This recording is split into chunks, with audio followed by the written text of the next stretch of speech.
शतरुद्र संहिता अध्याय 39। किरातावतार के प्रसंग में मूक नामक दैत्य का शुकर रूप धारण करके अर्जुन के पास जाना, शिवजी का किरात वेश में प्रकट होना और अर्जुन तथा किरात वेशधारी शिव द्वारा उस दैत्य का वध। नंदीश्वर जी कहते हैं, मुने, तदनंतर अर्जुन व्यास जी के उपदेश के अनुसार विधि पूर्वक स्नान तथा न्यास आदि करके परम भक्ति के साथ शिवजी का ध्यान करने लगे। उस समय वे एक श्रेष्ठ मुनि की भांति एक ही पैर के बल पर खड़े हो सूर्य की ओर एकाग्र दृष्टि करके खड़े खड़े मंत्र जप कर रहे थे। इस प्रकार वे परम प्रेम पूर्वक मन ही मन शिवजी का स्मरण करके शंभु के सर्वोत्कृष्ट पंचाक्षर मंत्र का जप करते हुए घोर तप करने लगे। उस तपस्या का ऐसा उत्कृष्ट तेज प्रकट हुआ जिससे देवगण विस्मित हो गए। पुनः वे शिवजी के पास गए और समाहित चित्त से बोले, देवताओं ने कहा, सर्वेश, एक मनुष्य आपके लिए तपस्या में निरत है। प्रभु, वह व्यक्ति जो कुछ चाहता है उसे आप दे क्यों नहीं देते? नंदीश्वर जी कहते हैं, मुने, यूं कहकर देवताओं ने अनेक प्रकार से उनकी स्तुति की। फिर उनके चरणों की ओर दृष्टि लगाकर वे विनम्र भाव से खड़े हो गए। तब उदार बुद्धि एवं प्रसन्नात्मा महाप्रभु शिवजी उस वचन को सुनकर ठठाकर हंस पड़े और देवताओं से इस प्रकार बोले। शिवजी ने कहा, देवताओं, अब तुम लोग अपने स्थान को लौट जाओ। मैं सब तरह से तुम लोगों का कार्य संपन्न करूंगा। यह बिल्कुल सत्य है, इसमें संदेह की गुंजाइश नहीं है। नंदीश्वर जी कहते हैं, मुने, शंभु के उस वचन को सुनकर देवताओं को पूर्णतया निश्चय हो गया। तब वे सब अपने स्थान को लौट गए। इसी समय मूक नामक दैत्य शुकर का रूप धारण करके वहां आया। विप्रेंद्र, उसे उस समय मायावी दुरात्मा दुर्योधन ने अर्जुन के पास भेजा था। वह जहां अर्जुन स्थित थे उसी मार्ग से अत्यंत वेग पूर्वक पर्वत शिखरों को उखाड़ता, वृक्षों को छिन्न भिन्न करता तथा अनेक प्रकार के शब्द करता हुआ आया। तब अर्जुन की भी दृष्टि उस मूक नामक असुर पर पड़ी। वे शिवजी के पाद पद्मों का स्मरण करके यूं विचार करने लगे। अर्जुन ने मन ही मन कहा, यह कौन है और कहां से आ रहा है? यह तो क्रूर कर्मा दिखाई पड़ रहा है। निश्चय ही यह मेरा अनिष्ट करने के लिए आ रहा है। इसमें तनिक भी संशय नहीं है, क्योंकि जिसका दर्शन होने पर अपना मन प्रसन्न हो जाए वह निश्चय ही अपना हितैषी है, और जिसके दिखने पर मन व्याकुल हो जाए वह शत्रु ही है। आचार से कुल का, शरीर से भोजन का, वार्तालाप से शास्त्र ज्ञान का और नेत्र से स्नेह का परिचय मिलता है। आकार से, चाल ढाल से, चेष्टा से, बोलने से तथा नेत्र और मुख के विकार से मन के भीतर का भाव जाना जाता है। नेत्र 4 प्रकार के कहे गए हैं, उज्ज्वल, सरस, तिरछे और लाल। विद्वानों ने इनका भाव भी पृथक पृथक बतलाया है। नेत्र मित्र का संयोग होने पर उज्ज्वल, पुत्र दर्शन के समय सरस, कामिनी के प्राप्त होने पर वक्र और शत्रु के दीख जाने पर लाल हो जाते हैं। इस नियम के अनुसार इसे देखते ही मेरी सारी इंद्रियां कलुषित हो उठी हैं, अतः यह निसंदेह शत्रु ही है और मार डालने योग्य है। इधर मेरे लिए गुरुजी की आज्ञा भी ऐसी ही है कि राजन, जो तुम्हें कष्ट देने के लिए उद्यत हो उसे तुम बिना किसी प्रकार का विचार किए अवश्य मार डालना, तथा मैंने इसलिए आयुध भी तो धारण कर रखा है। यूं विचार कर अर्जुन बाण का संधान करके वहीं डटकर खड़े हो गए। इसी बीच भक्तवत्सल भगवान शंकर अर्जुन की रक्षा, उनकी भक्ति की परीक्षा और उस दैत्य का नाश करने के लिए शीघ्र ही वहां आ पहुंचे। उस समय उनके साथ गणों का युद्ध भी था और वे महान, अद्भुत, सुशिक्षित भील का रूप धारण किए हुए थे। उनकी काछ बंधी थी और उन्होंने वस्त्र खंडों से ईशान ध्वज बांध रखा था। उनके शरीर पर श्वेत धारियां चमक रही थी। पीठ पर बाणों से भरा हुआ तरकश बंधा था और वे स्वयं धनुष बाण धारण किए हुए थे। उनका गण यूथ भी वैसी ही साज सज्जा से युक्त था। इस प्रकार शिव भिलराज बने हुए थे। वे सेनाध्यक्ष होकर तरह तरह के शब्द करते हुए आगे बढ़े। इतने में सुअर की गुर्राहट का शब्द 10 दिशाओं में गूंज उठा। उस शब्द से पर्वत आदि सभी जड़ पदार्थ झन्ना उठे। तब उस वनेचर के शब्द से घबराकर अर्जुन सोचने लगे, अहो, क्या ये भगवान शिव तो नहीं है जो यहाँ शुभ करने के लिए पधारे हैं, क्योंकि मैंने पहले से ही ऐसा सुन रखा है। पुनः श्री कृष्ण और व्यास जी ने भी ऐसा ही कहा है तथा देवताओं ने भी बारंबार स्मरण करके ऐसी ही घोषणा की है कि शिव जी कल्याणकर्ता और सुखदाता हैं। वे मुक्ति प्रदान करने के कारण मुक्तिदाता कहे जाते हैं। उनका नाम स्मरण करने से मनुष्यों का निश्चय ही कल्याण होता है। जो लोग सर्वभाव से उनका भजन करते हैं, उन्हें स्वप्न में भी दुख का दर्शन नहीं होता। यदि कदाचित कुछ दुख आ जाता है तो उसे कर्म जनित समझना चाहिए। सो भी बहुत की आशंका होने पर भी थोड़ा होता है, अथवा उसे विशेष रूप से प्रारब्ध का ही दोष मानना चाहिए, अथवा कभी कभी भगवान शंकर अपनी इच्छा से थोड़ा सा अधिक दुख भुगताकर फिर निसंदेह उसे दूर कर देते हैं। वे विष को अमृत और अमृत को विष बना देते हैं। यूं जैसे उनकी इच्छा होती है वैसा वे करते हैं। भला उन समर्थ को कौन मना कर सकता है। अन्यान्य प्राचीन भक्तों की भी ऐसी ही धारणा थी। अतः भावी भक्तों को सदा इसी विचार पर अपने मन को स्थिर रखना चाहिए। लक्ष्मी रहे अथवा चली जाए, मृत्यु आंखों के सामने ही क्यों ना उपस्थित हो जाए, लोग निंदा करें अथवा प्रशंसा, परंतु शिव भक्ति से दुखों का विनाश होता ही है। शंकर अपने भक्तों को, चाहे वे पापी हों या पुण्यात्मा, सदा सुख देते हैं। यदि कभी वे परीक्षा के लिए भक्त को कष्ट में डाल देते हैं, तो अंत में दयालु स्वभाव होने के कारण वे ही उसके सुखदाता भी होते हैं। फिर तो वह भक्त उसी प्रकार निर्मल हो जाता है जैसे आग में तपाया हुआ सोना शुद्ध हो जाता है। इसी तरह की बातें मैंने पहले भी मुनियों के मुख से सुन रखी हैं। अतः मैं शिव जी का भजन करके उसी से उत्तम सुख प्राप्त करूंगा। अर्जुन यूं विचार कर ही रहे थे, तब तक बाण का लक्ष्य भूत वह सुअर वहां आ पहुंचा। उधर शिवजी भी उस सुअर के पीछे लगे हुए दिख पड़े। उस समय उन दोनों के मध्य में वह शूकर अद्भुत शिखर सा दिख रहा था। उसकी बड़ी महिमा भी कही गई है। तब भक्तवत्सल भगवान शंकर अर्जुन की रक्षा के लिए बड़े वेग से आगे बढ़े। इसी समय उन दोनों ने उस शूकर पर बाण चलाया।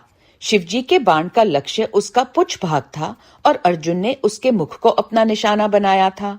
शिवजी का बाण उसके पुच्छ भाग से प्रवेश करके मुख के रास्ते निकल गया और शीघ्र ही भूमि में विलीन हो गया, तथा अर्जुन का बाण उसके पिछले भाग से निकलकर बगल में ही गिर पड़ा। तब वह शूकर रूपधारी दैत्य उसी क्षण मरकर भूतल पर गिर पड़ा। उस समय देवताओं को महान हर्ष प्राप्त हुआ। उन्होंने पहले तो जय जयकार करते हुए पुष्पों की वृष्टि की, फिर वे बारंबार नमस्कार करके स्तुति करने लगे। उस समय उन दोनों ने दैत्य के उस क्रूर रूप की ओर दृष्टिपात किया। उसे देखकर शिवजी का मन संतुष्ट हो गया और अर्जुन को महान सुख प्राप्त हुआ।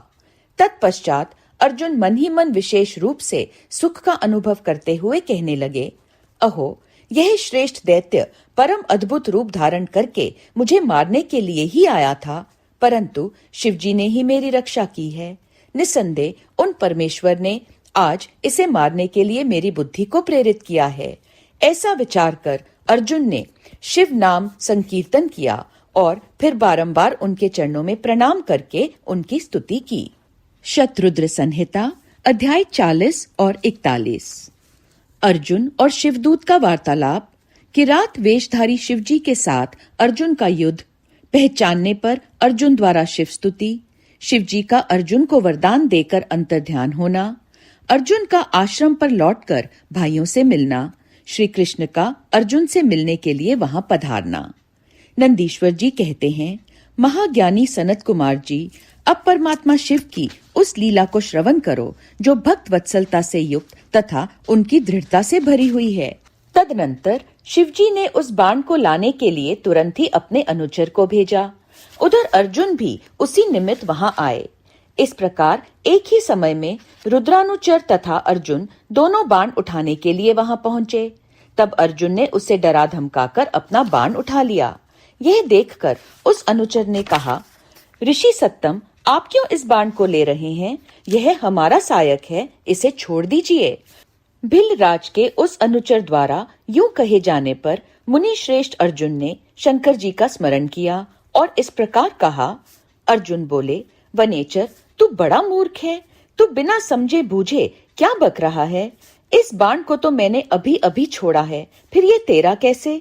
इसकी धारियों तथा पिच्छों पर मेरा ही नाम अंकित है, फिर यह तेरा कैसे हो गया? ठीक है, तेरा कुटिल स्वभाव छूटना कठिन है। नंदीश्वर जी कहते हैं, मुने, अर्जुन का वह कथन सुनकर भिल रूपी गणेश्वर को हंसी आ गई। तब वह ऋषि रूप में वर्तमान अर्जुन को यूं उत्तर देते हुए बोला, रे तापस, सुन, जान पड़ता है तू तपस्या नहीं कर रहा है, केवल तेरा वेश ही तपस्वी का है, क्योंकि सच्चा तपस्वी छल कपट नहीं करता। भला जो मनुष्य तपस्या में निरत होगा वह कैसे मिथ्या भाषण करेगा, वह कैसे छल करेगा? अरे, तू मुझे अकेला मत समझ, तुझे ज्ञात होना चाहिए कि मैं एक सेना का अधिपति हूँ।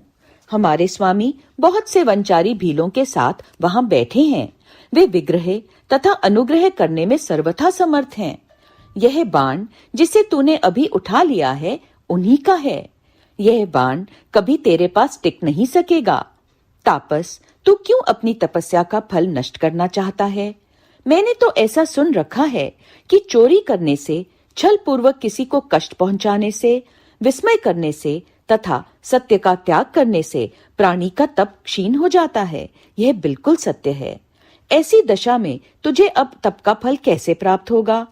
उस बाण को ले लेने से तू तप से च्युत तथा कृतघ्न हो जाएगा, क्योंकि निश्चय ही यह मेरे स्वामी का बाण है और तेरी रक्षा के लिए ही उन्होंने इसे छोड़ा था।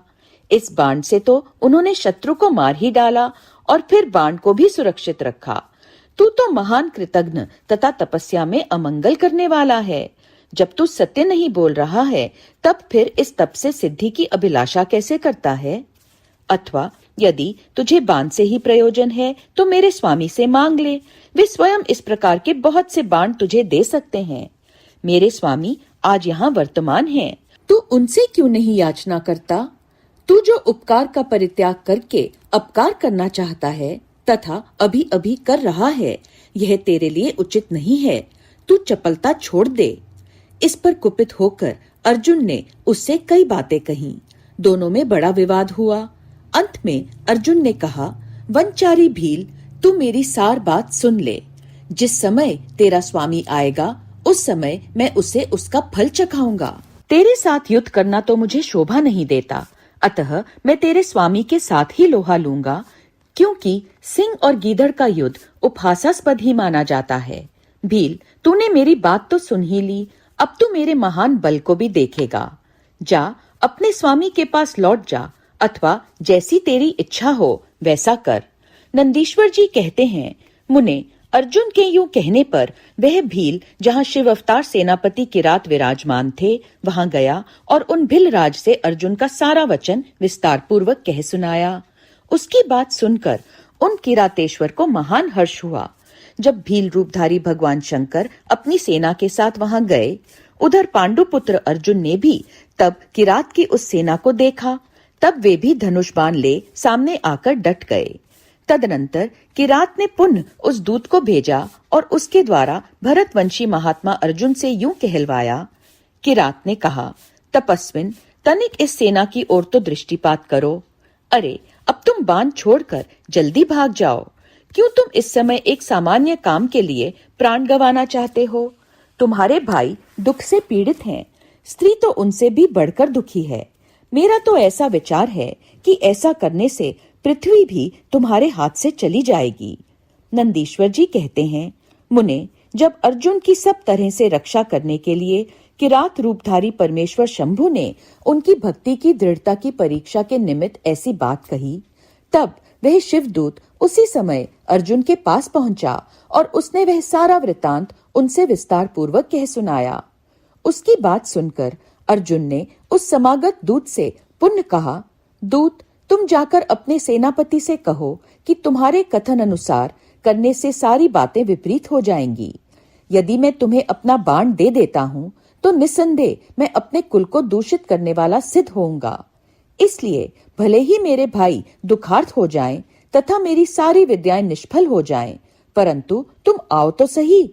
मैंने ऐसा कभी नहीं सुना है कि कहीं सिंह गीदड़ से डर गया हो।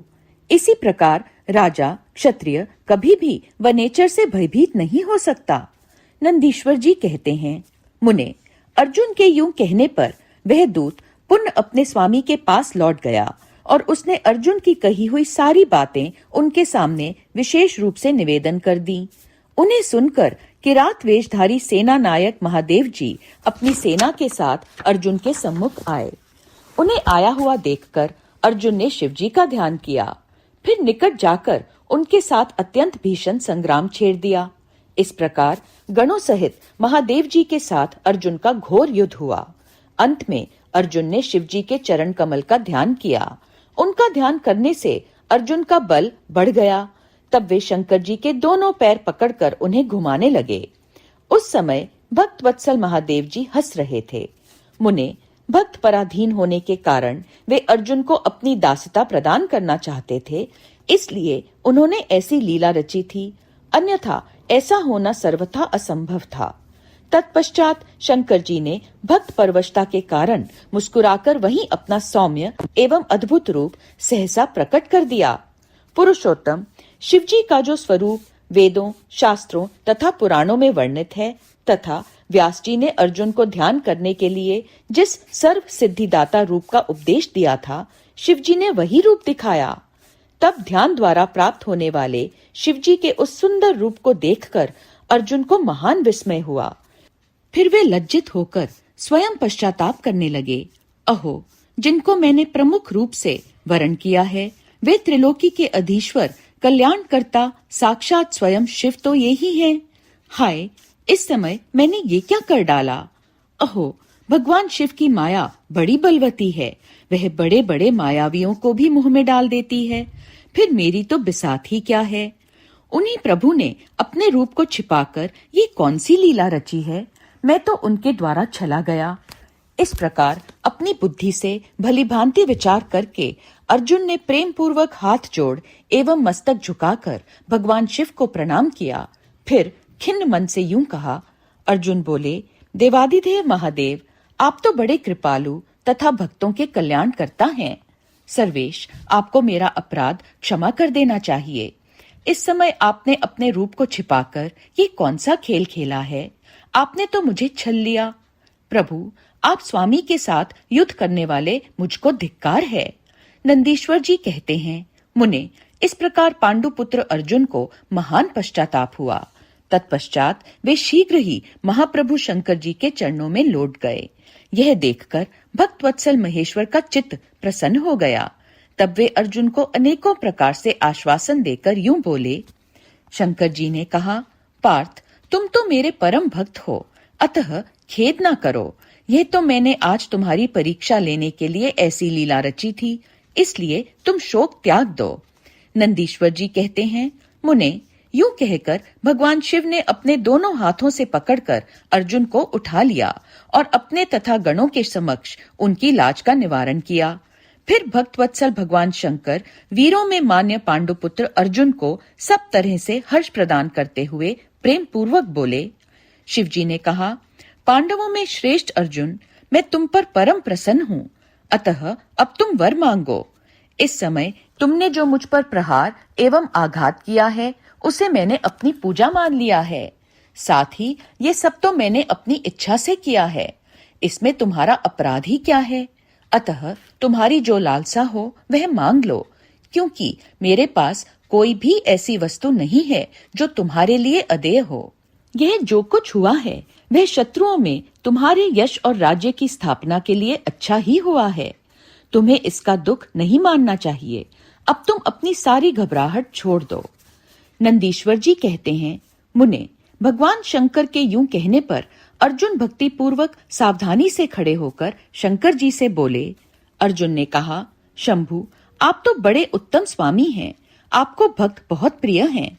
देव, भला मैं आपकी करुणा का क्या वर्णन कर सकता हूँ। सदाशिव, आप तो बड़े कृपालु हैं। यूं कहकर अर्जुन ने महाप्रभु शंकर की सद्भक्ति युक्त एवं वेद सम्मत स्तुति आरंभ की।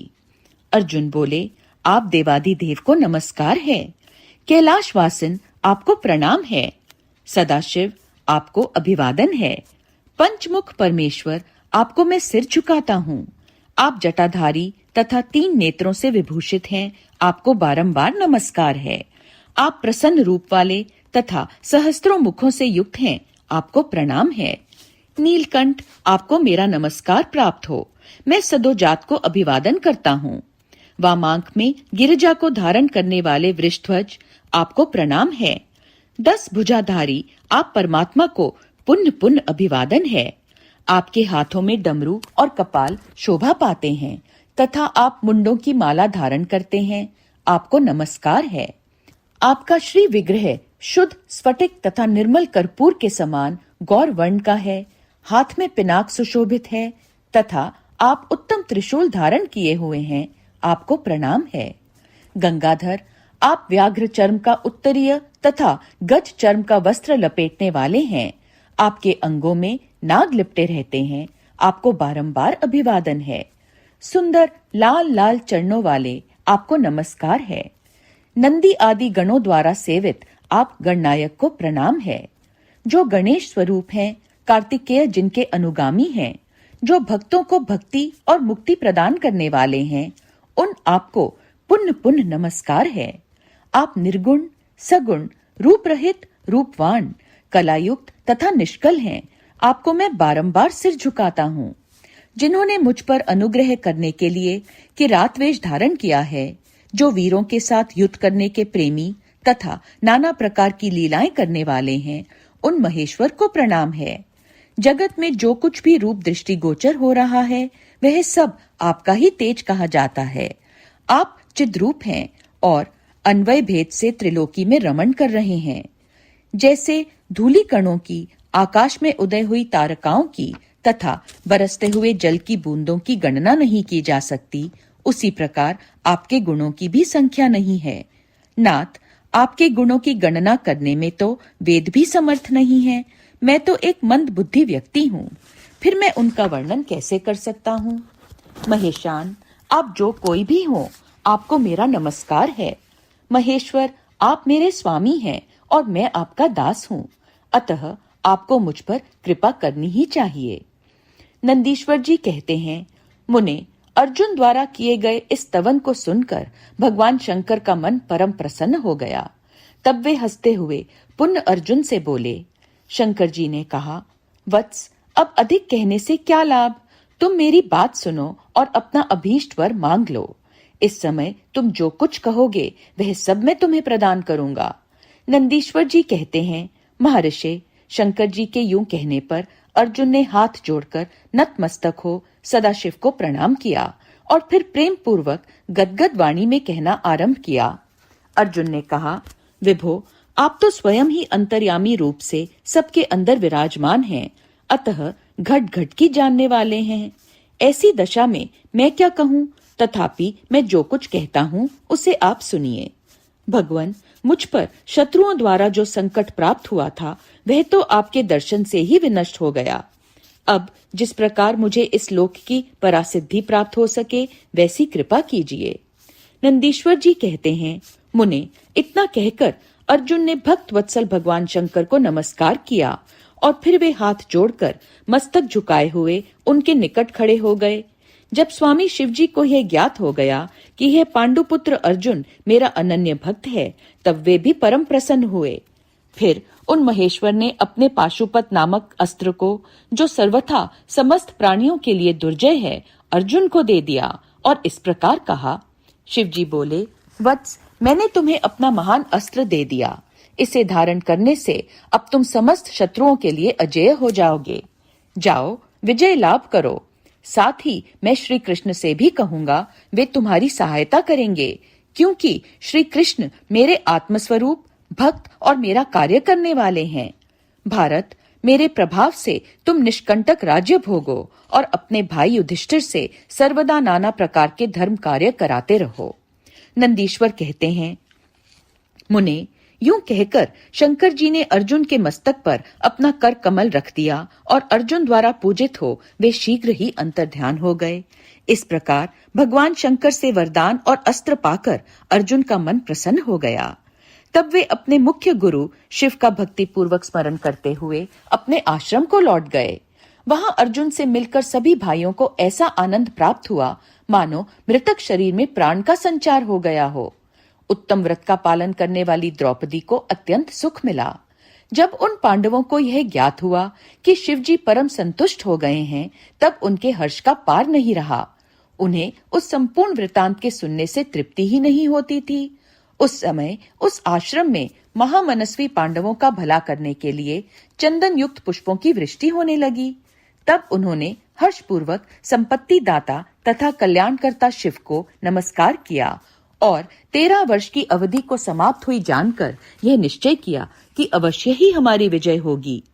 इसी अवसर पर जब श्री कृष्ण को पता चला कि अर्जुन लौटकर आ गए हैं, तब यह समाचार सुनकर उन्हें बड़ा सुख मिला और वे अर्जुन से मिलने के लिए वहां पधारे तथा कहने लगे कि इसलिए मैंने कहा था कि शंकर जी संपूर्ण कष्टों का विनाश करने वाले हैं। मैं नित्य उनकी सेवा करता हूँ, अतः आप लोग भी उनकी सेवा करें। मुने, इस प्रकार मैंने शंकर जी के किरात नामक अवतार का वर्णन किया। जो इसे सुनता अथवा दूसरे को सुनाता है, उसकी सारी कामनाएं पूर्ण हो जाती हैं। शतरुद्र संहिता अध्याय 42। शिवजी के 12 ज्योतिर्लिंग अवतारों का सविस्तर वर्णन। नंदीश्वर जी कहते हैं, मुने, अब तुम सर्वव्यापी भगवान शंकर के 12 अन्य ज्योतिर्लिंग स्वरूपी अवतारों का वर्णन श्रवण करो, जो अनेक प्रकार के मंगल करने वाले हैं। उनके नाम ये हैं: सौराष्ट्र में सोमनाथ, श्री शैल पर मल्लिकार्जुन, उज्जैनी में महाकाल, ओमकार में अमरेश्वर, हिमालय पर केदार, डाकिनी में भीमशंकर, काशी में विश्वनाथ, गौतमी के तट पर त्रयंबकेश्वर, चिताभूमि में वैद्यनाथ, दारुकवन में नागेश्वर, सेतुबंध पर रामेश्वर और शिवालय में घुष्मेश्वर। मुने, परमात्मा शंभु के ये ही वे 12 अवतार हैं। ये दर्शन और स्पर्श करने से मनुष्यों को सब प्रकार का आनंद प्रदान करते हैं। मुने, उनमें पहला अवतार सोमनाथ का है। यह चंद्रमा के दुख का विनाश करने वाला है। इनका पूजन करने से क्षय और कुष्ठ आदि रोगों का नाश हो जाता है। यह सोमेश्वर नामक शिव अवतार सौराष्ट्र नामक पावन प्रदेश में लिंग रूप से स्थित है। पूर्व काल में चंद्रमा ने इनकी पूजा की थी।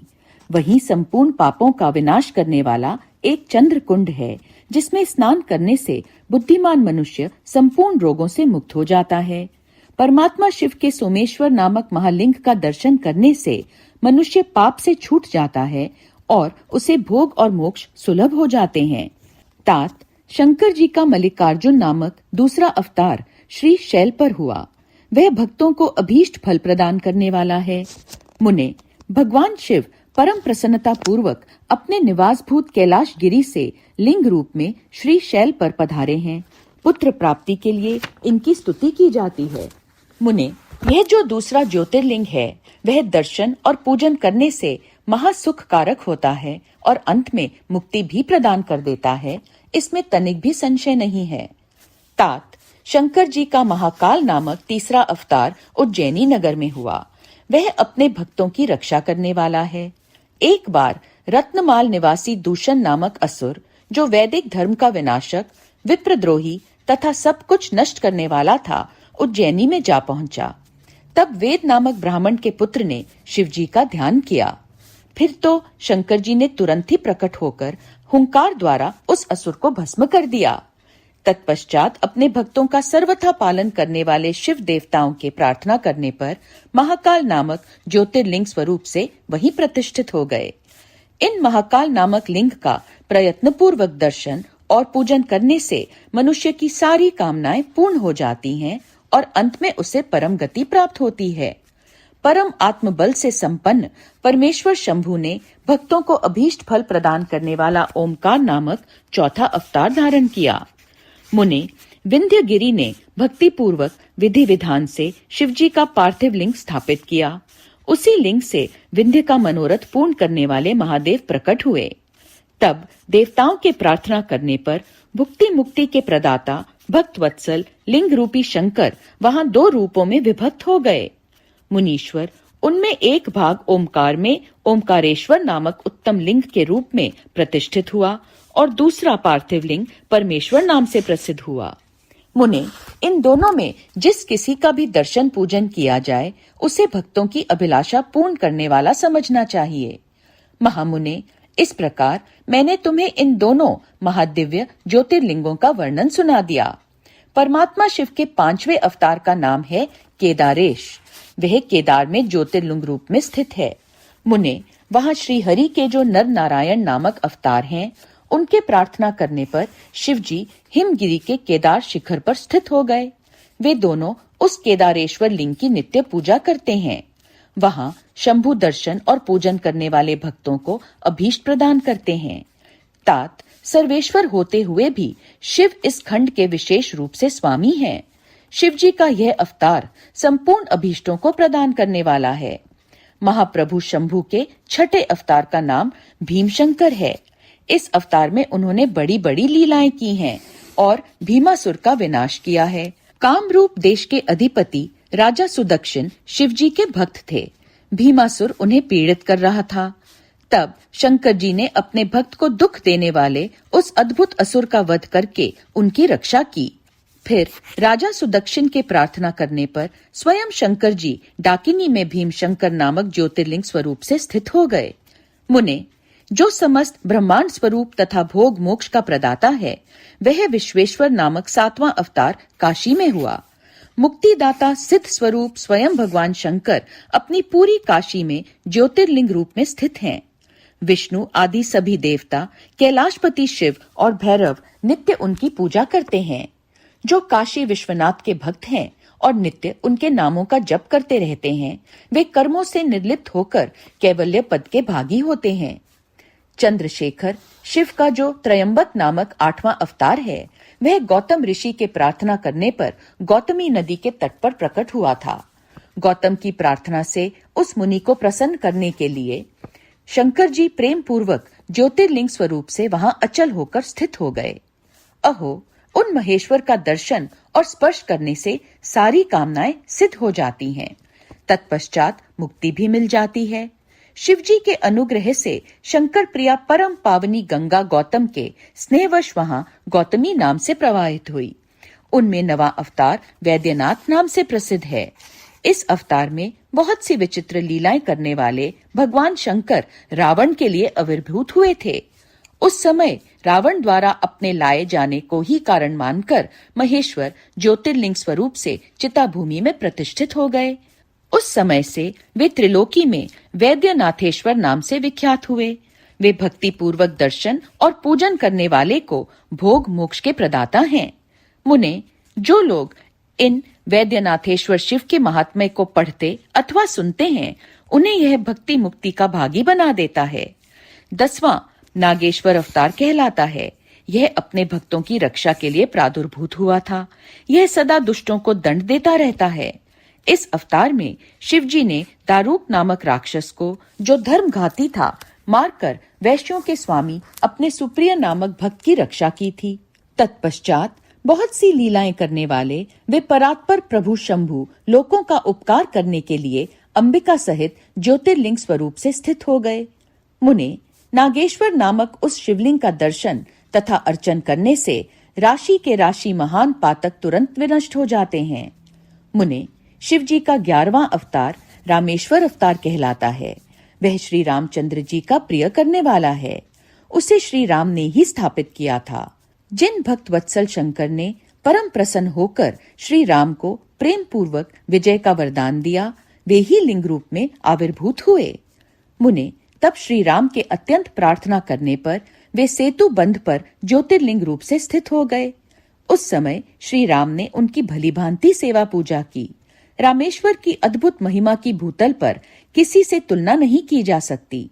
यह सर्वदा भुक्ति मुक्ति की प्रदायिनी तथा भक्तों की कामना पूर्ण करने वाली है। जो मनुष्य सद्भक्ति पूर्वक रामेश्वर लिंग को गंगा जल से स्नान कराएगा, वह जीवन मुक्त ही है।